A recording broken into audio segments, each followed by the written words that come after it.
Hello friends, hope you're well. In this video, I want to talk about how to deal with different personalities in your business, especially once you've hired staff, and how to deal with different personalities. Before we start this video, I want to reintroduce our guest, our special guest, my wife. And what's your name? What's your first name? My name is Joyce. For some of you guys that have been watching for a long time, you might remember her. So she's back on the channel, and she really actually helps me out with dealing with different personalities on the back end. So I want to start by asking some of the challenges that you experience. What would you say is the number one challenge that you have to deal with when it comes to people that work for us? Some of the employees, they tend not to follow instructions. So you might tell them exactly what they have to do, and they still fail to follow the instructions. Do you get frustrated by that? Yeah, I do get frustrated sometimes because most of the times I find myself repeating the same thing over and over, and I'm wondering why they don't get it. Then you come to me and say, these people are knuckleheads. Yes, I do. But you got to forgive them sometimes, right? Yes, you have to forgive them, and you also have to have empathy. Sometimes we forget that we have different levels of understanding. Yeah, I'm starting to realize that myself. You get caught up in your own personality sometimes, yeah? Right. And then you don't realize that your growth level is not the same as the people that work for you. That's right. So even things like simple things like comprehension skills. Yes, the comprehension skills are very different. Not everybody has the same comprehension skills. Yes. You can tell me something maybe once, twice, Yes. and I'm able to get it. Yes, but somebody else is not able to get it at all. So that has to do with experiences, life experiences. You find that your life experiences and my life experiences are totally different. Okay. So our perception of life is very different as well. Yeah. Even the way we look at things. Yeah. Let's talk about how you deal with frustrations. Do you show them that you're frustrated with them, or do you try and hold back?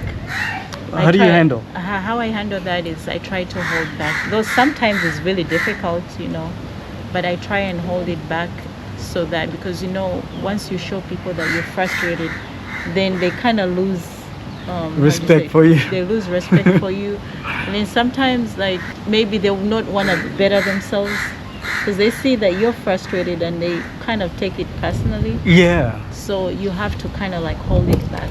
And you do such a great job at dealing with people, because I don't know how you do it. I just get frustrated and it shows on my face. I think it's more of the empathy side. I tend to put myself in their shoes, especially if you're dealing with somebody that doesn't have that much experience. You have to put yourself in their shoes and be more understanding that maybe the reason why this person is not doing it on purpose or intentionally is probably because they don't have that much experience in whatever you're trying to teach them. Yeah. You understand? So you tend to give them second chances that maybe, let me give them some time. Maybe they'll get better as time goes on. I've seen you give people second, third, fourth, fifth chances. At what point do you reach a breaking point? Have you ever reached a breaking point? Yes, I've done, and it's not good. It's not good. I think this is not the right thing to do, but I find myself yelling at somebody. How do they handle you because yell? they don't like that. Okay. I mean, sometimes they, like I say, they will take it personal. It's either I find myself letting the person go because I'm like, okay, what's the point of trying to give somebody first, second, third, fourth chances and you don't see any improvement, you don't see any change? What's the point of having an employee like that? There's no point. They're just wasting your time, energy, and attention. And also on top of that, in anything that you do that is business related, you have to have a time frame. So if this person is lagging you behind, what's the point of having this person around working for you? It doesn't make any sense at all. I do want to point out that most of the people that you've hired and that have stopped working for us, they've actually volunteered to just quit themselves. I've never seen you fire anybody. No, that's not my thing. Instead, you apply so much pressure in your discipline, and you tell them, I want things done this way, and then they get frustrated. They get frustrated and they panic. That's the right word. They panic. Yes. Okay. So how did you learn to be so disciplined? Where did you learn this skill from? Because a lot of people are not disciplined. Well, first of all, I came from a family background of people that are very strict. and my father is one of those. Very strict. He wants everything done in order, and whatever he says, this is how I want it done. That's it. There's no compromise. Wiggle room. Yes. Okay. And then also that was very difficult to deal with, but I had to learn that this is how my father is, and I think maybe this is how I ended up being like him. And on top of that, I went to a boarding school, a very strict Catholic school, whereby you have nuns that are extremely strict. Time management, they're very strict on that. How you behave in everything, you have to go by their rules. You don't go by the rules that are set, then there's a punishment for everything. Wow. What would you recommend them to do in order for them to get their discipline levels up? Well, it depends. For example, we as Africans, most of us have a problem with time management. Time management is something that a lot of people are not good at. I have to admit, we're in Africa, everything takes forever. Everything takes forever. For example, you tell somebody that, okay, let's meet up at, let me say 7 in the morning, 7 a.m., but they end up showing up at 9 or 10. How are you going to take somebody like that serious? You can't take them seriously. You can't take them serious. And then the worst thing is that people are not even good at communicating. If you know that you're running late, isn't it best for you to either call or message whoever that you're meeting that, well, I'm sorry, I'm running late. It's better that way than just going quiet. So I find out that a lot of people have a problem with that. And with the technology that we have, apps and all that, there are apps that can help you with time management. Yeah, it's not an excuse anymore, it's right? It's not an excuse. It's not. Yes. It's just people are very lazy. Yes. And I think leveraging technology yes. will help. But still, people are too lazy to even do that. Apart from, the apps and everything, you want to be successful in your business. So in order to be successful in your business, what are the things that you need to improve on yourself? Like I go back to time management is one of the things that you have to, take seriously.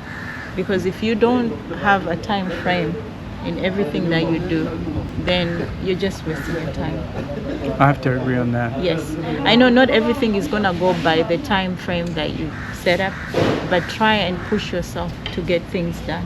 One of the things that you're starting to do now, well, we've been doing this for a while, is working out every day. Yes, working out every day. How's that helped you in your discipline, in your time management? Because I've been barking forever on this channel that you guys need to start working out, do some kind of physical exercise. Because as you get older, you get tired, you get exhausted. You get really exhausted. So yes, you don't have to have a gym membership or go to the gym in order to work out. You can work out in your own home. Maybe let me say you wake up at 6 in the morning or 7 a.m. in the morning before you get to work. You can do like a 15 or 20 minutes workout. For example, there's a lot of YouTube videos of exercises that you can do in your house without having to go to the gym.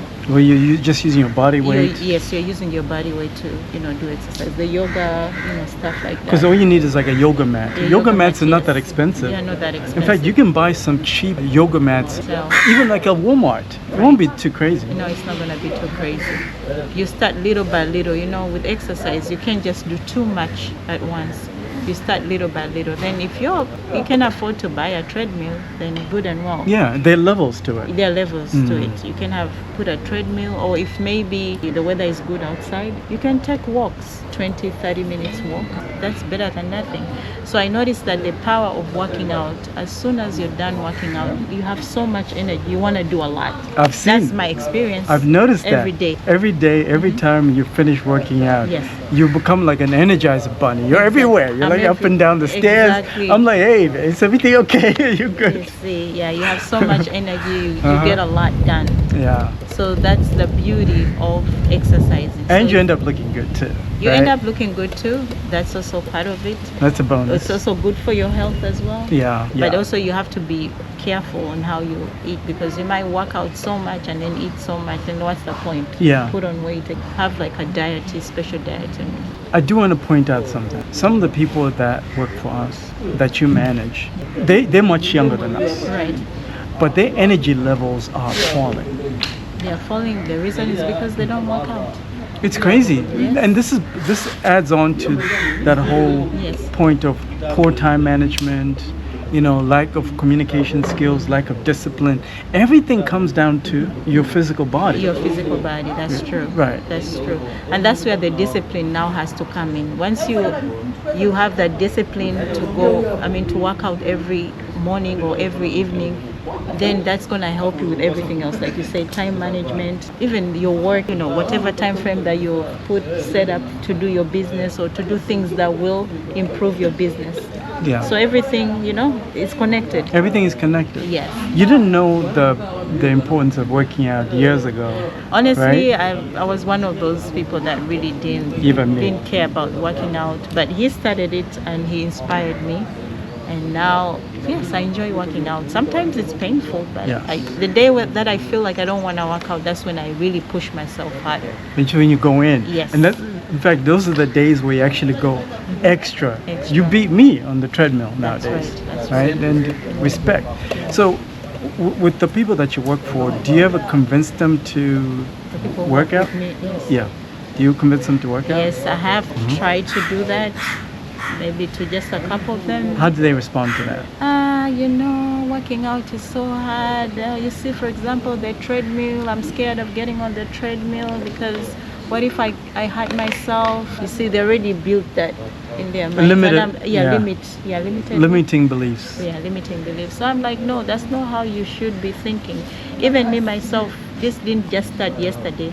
I started with little steps, step by step. It doesn't mean that when you get on the treadmill, you have to run so fast. No, it's little step by little step. And then eventually you get used and, increase your pace.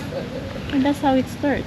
I agree. When it comes to money, people start acting funny when they see you starting to level up financially and they're still making the same amount of money. How do you handle that envy? I'll call it, a little bit of jealousy that starts to happen with employee and employer. How do you handle all that? Well, how do I handle that? It's very simple. First of all, I'm a very, very prayerful person. I leave it to God. Every morning, after my little workout session, I set some time, maybe my 20 minutes, and talk to my God. So that kind of makes me feel like, okay, I've given this, let God know what's going on around me. I know God will handle this situation, will help me. So I put my faith in God, and that really helps me to handle. Because jealousy and envy is something that will start to creep in. Yes. And I've done a video about what happens when you start to level up in this business.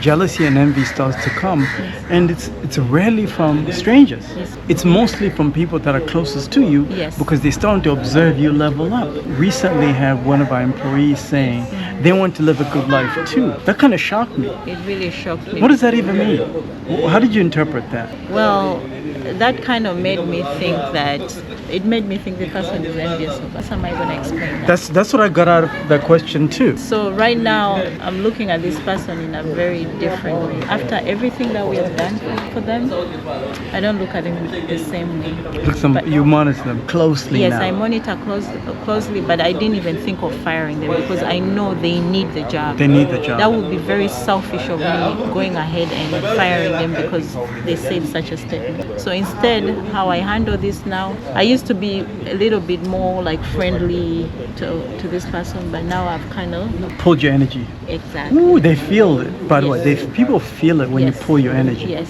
You know that. And like I said, the rest I leave it to God. And I know God will handle the situation. But also I do my part, for example, like pulling my energy. Yeah. Yes. That's how I handle that. And not oversharing. Not oversharing, that's part of it. I'm a very free-spirited person and everything. I don't want people to feel like they're beneath me or whatever. But with that statement, right now, I don't overshare anymore. We just, greet each other. If I have to give him instructions on, what the job is all about for the day, that's all I do, and it ends there. I don't have any more conversations on oversharing about what I'm doing. I'm not doing that anymore. Wow. Just to protect myself and my family.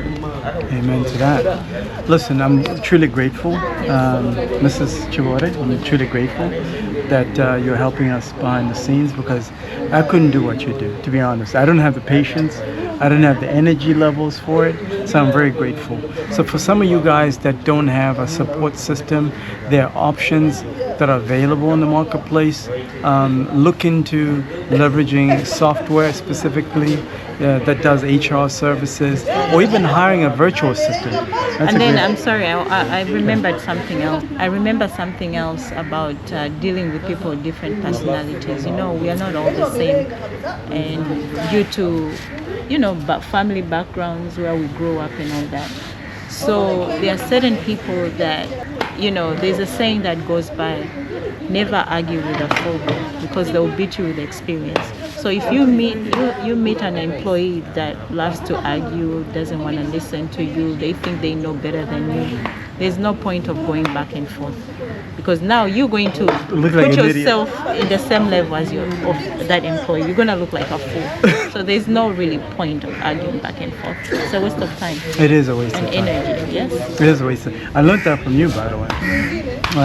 Pulling energy. Yes. Because I used to be that person, like you said, that wanted to be the hero of the story. Yes. But that backfired on me too many times. Yes. And then also sometimes, you know, people, you might start working with them like in good notes and everything, you get along, and then suddenly, like you said, when they start seeing you're leveling up, then their attitude towards you changes. They get triggered. Then you start sensing envy and everything. Once you know that, don't you ever let them know that you know what's going on, because once you let somebody know, somebody may be a potential enemy, know that you know what they're up to, that's not good for you. And that's a In terms recipe of- for disaster in Yes, your it business. is, it Because is. they'll start talking trash about you Yes. if you fire them, or if they quit. Oh, They'll yeah. start talking trash. Exactly. So know? you don't want that. Just act like you don't know what's going on, but you truly know what's going on. Or you're the expert at that. Yes. You like to pretend like you don't know what's going What's on. going on? Pretty much somebody would think if I'm a fool. But that actually protects me, protects my family. Yeah. And usually when you act like you don't know what's going on, that's when people truly reveal who their characters, their true characters, The true nail. the true nails, as I call them, the true nails, the hidden nails. Yeah. Yes. That's right. That's Yeah. right. I'm truly grateful that you're helping us behind the scenes dealing with people. Because you know how I am. You know me for a long time. We've been married for a long time. I don't have the level of patience that you have. So I'm very grateful. For some of you guys that don't have the level of support in a spouse like I do, and I'm very lucky. But I understand that some of you are not very lucky like that. Blessed. You're not very blessed like that. There are virtual assistants that you can leverage. There is software that you can leverage. If you're interested in working with the best in how to grow your business, how to set up the right systems in your business, schedule time. I'll put a link in the description of this video. We're going to talk about all these headaches that you can expect to experience once you start to level up. And of course, we're going to talk about how to get those clients using online marketing. And lastly, if you schedule time, I'm going to give you my sales script. This sales script is really good. It allows for you to convert a client from the phone into a paying customer. I'll show you how to do that. Schedule time. I'll give you that script, and you'll see how good it is and start using it yourself. I'll see you in the next video. See ya. Talk to you soon.